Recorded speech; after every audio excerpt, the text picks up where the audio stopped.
आज दशहरे के महापर्व पर इस देवगढ़ नगर के मां करने की धरा पर मां करने के प्रांगण में इस उत्सव को जो मनाने जा रहे हैं, एक बार इस पूरे मां करने के प्रांगण में उपस्थित देवगढ़ के संपूर्ण जनमानस से मैं आह्वान करता हूं और उनसे निवेदन करता हूं कि एक बार जोरदार जयकारा लगाएं। बोलो भगवान जय श्री राम, जय श्री राम,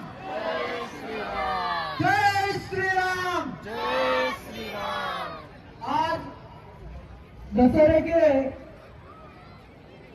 उत्सव में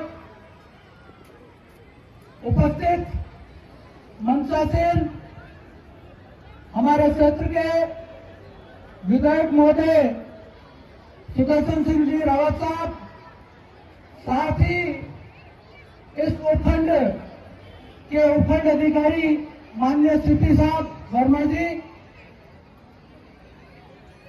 भीम व्रत के डिप्टी साहब, तहसीलदार साहब, नगर पालिका मंडल देवगढ़ के उपाध्यक्ष भाई प्रदीप सिंह जी चौहान साहब, हमारे पंचायत समिति देवगढ़ के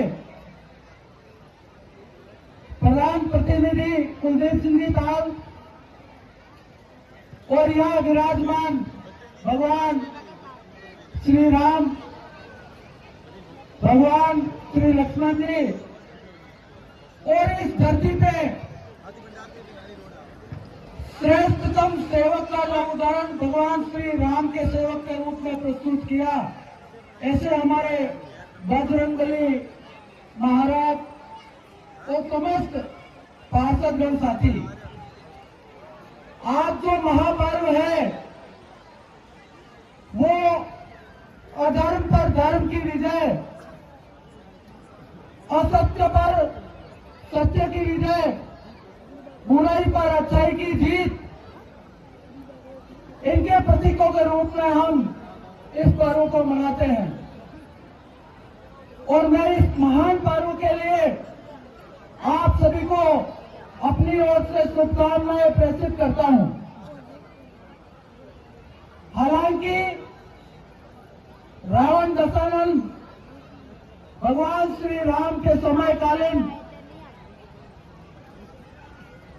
एक गणना में उनको ब्राह्मणत्व प्राप्त था, शिव भक्त थे, बहुत विद्वान और सारी चीजों में निपुण, बलशाली, लेकिन उस समय राक्षस राज था और कहीं न कहीं उस राक्षस वृत्ति में उसके प्रभाव के चलते और अहंकार के चलते राक्षस वृत्ति से वो मां सीता का हरण कर बैठे और उसी अनुरूप उनको एक बुराई का प्रतीक मान लिया गया। हम प्रतिवर्ष रावण दहन करते हैं, लेकिन मित्रों आज के जमाने में मैं एक बात कहना चाहता हूं कि जब मां सीता का हरण हुआ तो रावण को साधु का वेश बनाना पड़ा। उस समय की सबसे बुद्धिमती नारी मां सीता, और जब रावण साधु का वेश धर के आया तो उस साधु के वेश के कारण वो धोखा खा गए और उनका हरण कर लिया गया। वर्तमान में मंच का नीचे ऐसे कई कलियुगी रावण है, चाहे वो आतंकवाद हो, चाहे वो भ्रष्टाचार हो, चाहे समाज में व्याप्त बुराइयां हो, लेकिन रावण कलयुगी रावण जिंदा है और बार बार वो अपने चेहरे के ऊपर नकाब चढ़ाकर उस चेहरे को, असली चेहरे को छिपाकर, जिस तरह रावण ने अपना असली चेहरा छुपाया और साधु को वेश बनाया, उसी ढंग से आज का कलयुगी रावण अपने असली चेहरे के पीछे नकाब चढ़ाकर जो आतंकवाद और विभिन्न बुराइयों के रूप में आता है। लेकिन पूर्व के जमाने में जब राक्षसों का बोलबाला था और उन्होंने भक्ति करके तरह तरह के वरदान प्राप्त किए, जैसा कि आप सबको विदित है कि रावण को वरदान था, अमृत कलश उनकी नाभि में उन्होंने छुपा कर रखा था। उसी तरह एक राक्षस थे हिरण्यकश्यप, उन्होंने भगवान से वरदान मांगा कि मैं दिन में मरूं न रात में मरूं, न घर में मरूं न बाहर मरूं, न सुबह मरूं न शाम मरूं। ऐसे विचित्र विचित्र उन्होंने वरदान मांगे हुए थे। एक था रक्तबीज, जब उसका वध होगा या उसका खून धरती पे गिरेगा तो उसकी अनेकों अनेक प्रतिलिपियां तैयार हो जाएगी। इस तरह असंख्य वरदान प्राप्त राक्षस भस्मासुर। लेकिन शास्त्रों में जो कहा गया है और जो वरदान था, उस वरदान को यथावत रखते हुए उन राक्षसों का वध उसी वरदान में से उसका रास्ता निकाल के किया गया। संदेश ये है कि बुराई कितनी भी बड़ी हो, कुरीति कितनी भी बड़ी हो, आतंकवाद कितना भी बड़ा हो, लेकिन उसे एक दिन समाप्त होना है। अभी 2 अक्टूबर को महात्मा गांधी का जन्म दिवस था और उनका जो चरित्र जब पढ़ते हैं, सत्य और अहिंसा के बड़े कोटेशन थे उनके। और वास्तव में आज का जो पर्व है, सत्य बड़ा बलवान है, असत्य पर सत्य की विजय। इसलिए हमेशा सत्य खड़ा रहेगा, चाहे उसे आप परेशान कर सकते हैं, परास्त नहीं। दूसरी बात मैं यह कहना चाहता हूं कि बजरंगबली जो राम के बड़े भक्त कहलाए और श्रेष्ठतम जो विश्व में पूरा उदाहरण है, उनसे कोई दूसरा उदाहरण नहीं है। यदि हम निरहंकारिता की बात करें, यानी अहंकार रहित निरहंकारिता, तो हमें भगवान बजरंगबली से, हनुमान जी से यह सीखना चाहिए।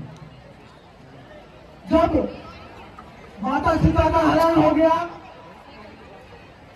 और ये दायित्व बजरंगबली एवं उनकी सेना को, समस्त अग्रज जो थे वानर सेना में, उनको मिला कि माता सीता की खोज कैसे की जाए। और बजरंगबली भी मतंग ऋषि के श्राप से खुद की ताकत और शक्तियां भूल बैठे। लेकिन जब जामवंत जी ने उनको याद दिलाया कि आप तो बड़े भाग्यशाली हो, आपको इतनी बड़ी ताकत दे रखी है, और जब उनको ताकत का एहसास कराया और निश्चित रूप से उन्होंने छलांग मारी वहां से, और कहते हैं वो जब छलांग मारी हनुमान जी ने तो वो पहाड़ पाताल में चला गया। वो लंका की ओर उड़ चले। रास्ते में मिली सुरसा, और सुरसा मिली तो हनुमान जी की अनायास उनसे भेंट हो गई। और भेंट हुई तब सुरसा ने कहा कि मैं तुम्हें खाऊंगी, तुम्हारा भक्षण करूंगी। लेकिन जब हनुमान जी ने कहा मैं किसी भगवान के काम से, मेरे भगवान के आराध्य के काम से निकला हूं, मैं माता सीता की खोज में निकला हूं, वापस आऊं तब खा लेना, मेरे पास समय नहीं है। लेकिन सुरसा अड़ गई, नहीं खाऊंगी मैं। अरे भाई तू बाद में खा लेना, मैं आऊंगा वापस तब खा लेना। लेकिन अड़ गई तो सुरसा ने उनको खाने के लिए अपना मुंह 1 योजन का बनाया। तो बजरंगबली ने अपने आप को 2 योजन का कर लिया। और सुरसा ने अपने आप का मुंह 2 योजन का बनाया तो बजरंगबली 4 योजन के हो गए। जब सुरसा ने 4 योजन का मुंह बनाया तो बजरंगबली 8 योजन के हो गए। और जब सुरसा ने 8 योजन का मुंह बनाया तो बजरंगबली 16 योजन के हो गए। और जब सुरसा ने 16 योजन का मुंह बनाया तो भगवान बजरंगबली 25 योजन के हो गए। और सुरसा ने जैसे 25 योजन का मुंह बनाया तो भगवान 64 योजन के हो गए। और सुरसा ने 64 योजन का जैसे ही मुंह बनाया और भगवान बजरंगबली छोटे से हो गए और छोटे से होकर मुंह में चले गए और मुंह में घुसते ही बाहर निकल गए। संदेश ये है